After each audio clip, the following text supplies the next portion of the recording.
Hello friend, स्वागत है आपका फिर से एक नए वीडियो में। आज के इस वीडियो में जानेंगे आश्विन पूर्णिमा व्रत कथा। कोई भी व्रत का फल कथा के बिना अधूरा माना जाता है। व्रत का फल कथा सुनने के बाद ही पूर्ण रूप से मिलता है। तो चलिए शुरू करते हैं आज के इस वीडियो को। उससे पहले अगर आप इस चैनल पर नए हैं और इस प्रकार की जानकारी पाना चाहते हैं तो चैनल को सब्सक्राइब जरूर कर लीजिएगा। हिंदू धर्म में हर एक पूर्णिमा तिथि का विशेष महत्व है। किसी भी महीने में एक बार पूर्णिमा तिथि होती है और पूरे साल में 12 पूर्णिमा होती है। ऐसा माना जाता है कि किसी भी महीने में पूर्णिमा को किया गया पूजन विशेष रूप से फलदायी होता है।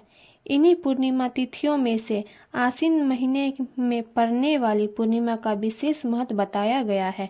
तो चलिए शुरू करते हैं आश्विन पूर्णिमा व्रत कथा।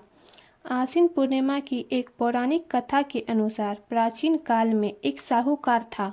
उसकी 2 बेटियां महीने में आने वाली प्रत्येक पूर्णिमा तिथि का व्रत किया करती थी।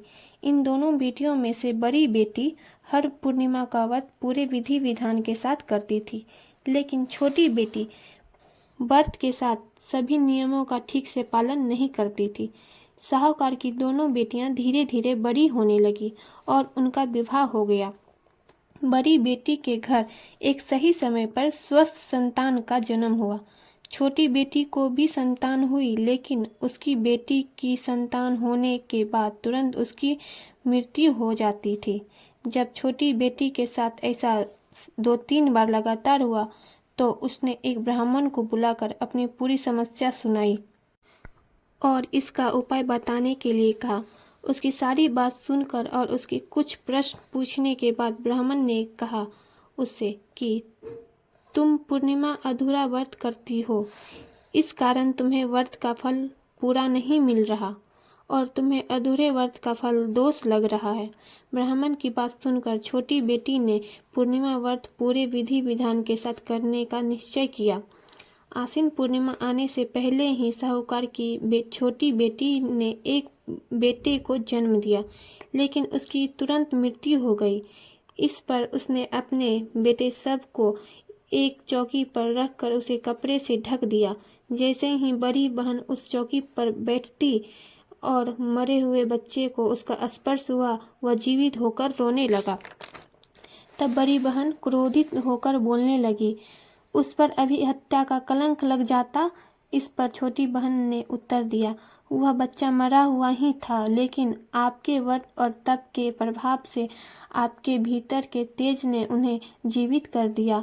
छोटी बहन को अपनी गलती का एहसास हो गया और उसने बड़ी बहन की ही तरह विधि विधान के साथ पूर्णिमा का व्रत आरंभ कर दिया। चूँकि उस दिन आश्विन महीने की पूर्णिमा तिथि थी, इसलिए इस दिन कथा का पाठ विशेष रूप से फलदायी माना जाने लगा।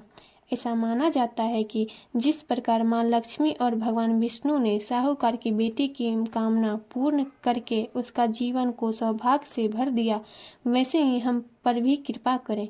जो व्यक्ति पूरी विधि विधान के साथ आश्विन पूर्णिमा में व्रत और उपवास करने के साथ कथा सुनते हैं, पाठ करते हैं, उसकी समस्त मनोकामना पूर्ण होती है। अगर यह कथा आपको अच्छी लगे तो लाइक जरूर कीजिएगा और इस प्रकार की जानकारी पाने के लिए चैनल को सब्सक्राइब जरूर कीजिएगा।